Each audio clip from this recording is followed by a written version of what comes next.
Kailangan ma-feel ng babae na wala kang kapareha. Yung hindi ka niya ma-compare sa iba dahil malupit ka. Hindi mo kailangan umamin. Hindi mo kailangan mag-asa ng exclusivity. Kasi ang gusto mo, cornerin siya. Kasi ang gusto mo, maging logical siya. Which is hindi dapat. Kasi ang babae, emotional siya. Ang hirap kasi sa ibang mga kalalakihan, puro reklamo. Ayaw nilang may gawin sila. Gusto nila, instant din. Kaya mas madali, umamin. Hindi nila alam. Ang alam lang nila, yung mga gantong payo. Just initiate. Magre-reciprocate yan. Diba? Tapos, pag hindi nag-initiate, alam mo, pag gusto ka ng babae, gagawa ng way. What the fuck? Hey, what's up mga ropa? Matraffic na umaga sa ating lahat. Tinabong yung lingkod, Suplado Moto. Okay mga ropa, meron akong paparinig sa inyo na pinorward na isa sa mga ropa natin. Pakinggan nyo.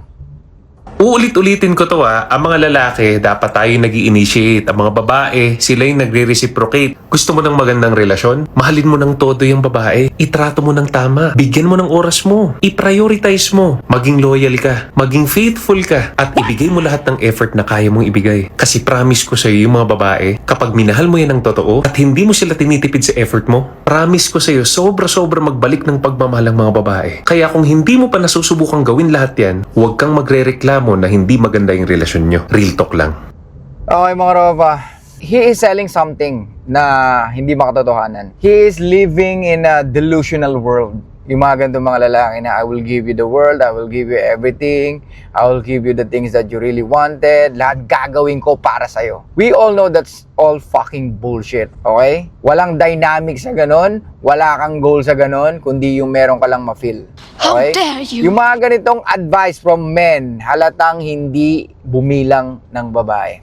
Well, don't get me wrong. Bro, pa kailangan ba talaga bumilang ng babae para maintindihan mo ang babae? If this is the only way, then you must do it. Okay? Pero kung tingin mo isa, dalawa, okay ka na, kabisado mo na nature nila, then good for you. Pero tandaan nyo, hindi mo matututunan ng women nature kung lagi ka nang gagaling sa feelings mo. Kaya 1, 2, 3 girlfriend or women in your life ay hindi enough. Gets? Pero hindi ko naman sinasabing bumilang kayo ng marami. Pero kumilala kayo ng marami. Okay? At bigyan nyo ng relasyon yung mga babae lang nakarapat-dapat. Maliwanag? Punta tayo sa sinasabi niya.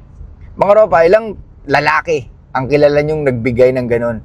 Loyalty, effort, tsaka ang layo nung sinasabi niya na men are the initiator and women are the reciprocator. Yes, we initiate. Paano kung ayaw ng babae sa atin?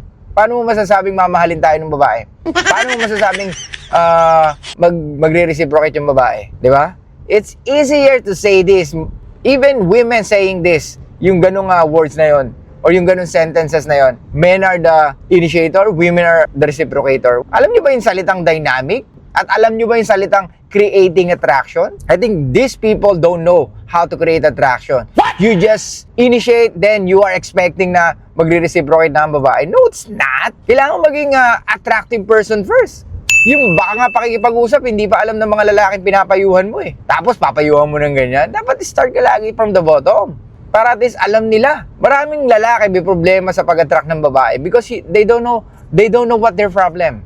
Hindi nila alam kung ano yung root ng problema nila. Hindi nila alam kung paano mag-attract ng babae. Diba? Ang alam lang nila, yung mga gantong payo. Just initiate. Magre-reciprocate yan. Diba? Tapos, pag hindi nag-initiate, alam mo, pag gusto ka ng babae, gagawa ng way. What the fuck? Paano ka mag-gusto ng babae? Mga ropa, madaling magpayo. Believe me. Madaling magpayo ng mga ganito. Hindi mo na kailangan na gumamit ng, alam mo yun? This is fucking common sense eh. Diba? Bigay mo lang to, gawin mo lang to, for sure, susuklian niya yan. Paano niya susuklian? Kung di ka nga niya gusto. Diba? Kahit mag-initiate ka sa 10 babae, kung lahat ng yon hindi attracted sa'yo, what's the fucking point? Gets mga ropa? Hindi totoo to, okay? You need to be fucking attractive first, alright? Make yourself fucking attractive. And that's the key for you to attract women. Hindi yung mag-initiate ka at mahalin mo siya, maging loyal ka, di ba? Yung magtodo effort ka, paramdam mo sa kanya how much she means to you, hindi ganun. How Ganun dare ang gusto you? ng mga babae. Pag gusto ka niya. Paano kung di ka pa nga niya gusto? So, you need to make yourself attractive. Di ba? Para ma-attract mo siya. Para at least makita niya na meron ka na pwedeng hinahanap niya na hindi niya nakikita sa iba. Gets? Yung amoy mo nga lang, baka hindi mo maayos eh. Pananalita mo, hindi mo maayos. Pananamit mo, hindi mo maayos. Buhok mo, di ba? Mukha kang dugyot. Tapos sasabihin mo, just initiate. Hindi ganun, mga ropa. Tapos makakarinig ka ng just initiate. Kasi men are the initiator and women are the reciprocator. Is that enough? Di ba? Maging direct ka, umaming ka, ask for exclusivity. Is that enough? How I don't dare fucking you? think so. If you don't know how to attract or if you don't know how to make yourself attractive, then what's the point of initiating something or initiating to women? Gets? Hindi ka papansinin ng babae, believe me. Kailangan may triggering. Kailangan ma-trigger siya. Kailangan may curiosity. Paano siya maku-curious sa'yo na pag naaamin ka? Di ba? Okay. Akala kasi ng iba napakadali na pag umamin ka, magugustuhan ka na niya instantly. No, it's not. Yun ang nararamdaman mo at yun ang naririnig mo. Or pwede na experience mo, umamin ka, nangyari sa'yo na isang beses. Pero most of the fucking time, ang umaamin sa babae, nape-friendzone sila. How dare Gets? you? You need to be attractive, mga ropa. You need to focus on how you make yourself more attractive. Hindi yung ganito na aamin ka. Andun na nga yung intent. Kinuha mo yung number niya, inaaya mo siyang lumabas, andun na nga yung mini-message mo siya, so andun na yung intent. So what's the point na umamin ka pa? What? Di ba? Oy, gusto ko na makilala pa eh. I just want exclusivity para at least makilala kita na in a deeper level. Are you sure? Are you sure na makikilala mo ako pag exclusive tayo? I don't fucking think so. What you're asking is, you want to play safe. Di ba? Ganun mga lalaki. Gusto mong umamin sa babae because you are fucking needy. How dare Ayaw you? maisahan. Di ba? You want to play safe. Na ayaw mong masayang yung mga itataya mo. Di ba? Well, don't get me wrong, pwede naman yun. However, how can you make sure or how can you guarantee na pag umamin ka, magiging gusto ka na rin niya or magugustuhan ka na niya? Di ba? Maraming nag-comment sa atin, paulit-ulit naman yung ganyang advice, nakakasawa na eh. Yun na nga eh, paulit-ulit na, bakit hindi mo pa rin alam? Di ba? Bakit hanggang ngayon wala ka pa rin jowa? Ang hirap kasi sa ibang mga kalalakihan, puro reklamo. Ayaw nilang may gawin sila. Gusto nila instant din. Kaya mas madali umamin. Kasi narinig nila sa iba, umamin ka. Kaya siya lumalayo, baka kasi hindi ka umaamin sa kanya. What? Lumalayo siya sa'yo or pwedeng lumalayo siya sa'yo kasi hindi ka niya gusto. Don't expect na ang dahilan kasi hindi ka pa umaamin. Ang babaeng gusto ka kahit hindi ka umaamin, siya mismo gagawa ng way para malaman niya kung gusto mo rin siya or para malaman mo na gusto ka niya. Gets? Kasi ang babae naghahanap ng the best guy. Kaya nga kung ikaw pupunta ka sa sitwasyon, naghihingi ka ng exclusivity, umamin ka kaagad kahit hindi mo pa alam kung attracted siya sa'yo. So nasa ng the best guy doon? Hindi ka pinagagawan, ropa. Pinamimigay mo yung sarili mo pag umamin ka. Maliwanag? At hindi ito ang tinuturo ni Suplado Moto. Malayong malayo sa mga naririnig nyo sa iba. Believe me. Kaya kayo na bahala mga ropa kung kanino nyo gusto talaga makinig. Well, kung nanggagaling ka sa emotions mo, go. Umamin ka. Mag-ask ka na exclusivity sa kanila. Sabihin mo, gusto ko makasiguro eh. Ayoko masayang yung oras ko eh. I want to ask for exclusivity bago ko ibigay yung mga oras ko sa'yo. What the fuck? Hindi ba dapat ikaw may desisyon nun? Hindi ba dapat ikaw nakakaalam nun? Bakit kailangan mo i-treat yung babae for exclusivity? Bakit kailangan may exclusivity? Kasi takot ka. You want to play safe, ropa. How Ayaw mong dare tumaya.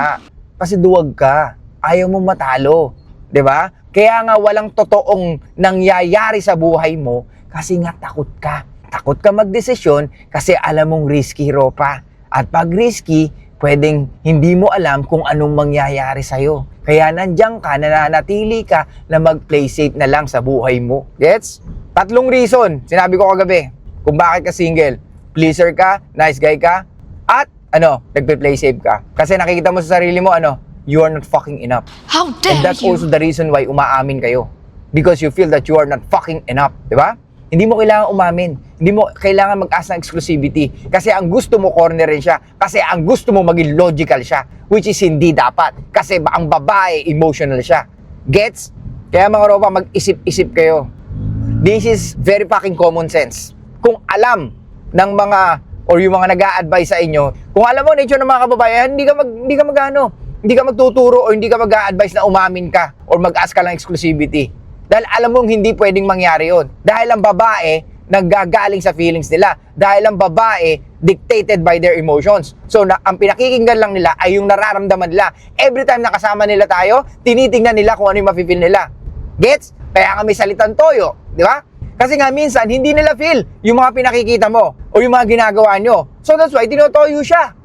Kasi nga, women are dictated by their emotions. Tapos, sa amin ka pa? Di ba? Kailangan ma-feel ng babae na wala kang kapareha. Yung hindi ka niya ma-compare sa iba dahil malupit ka. Yun ang kailangan mong gawin sa sarili mo, Ropa. Yung maging malupit ka at maging attractive ka. Kasi gusto ng babae yung pinag-aagawa ng mga lalaking pinipili nila. Dahil mas lalong feeling nila gumaganda sila pag yung lalaking pinili nila pinag-aagawan ng kapwa niya mga babae, Ropa. Gets? Well, ganun talaga, wala kang magagawa.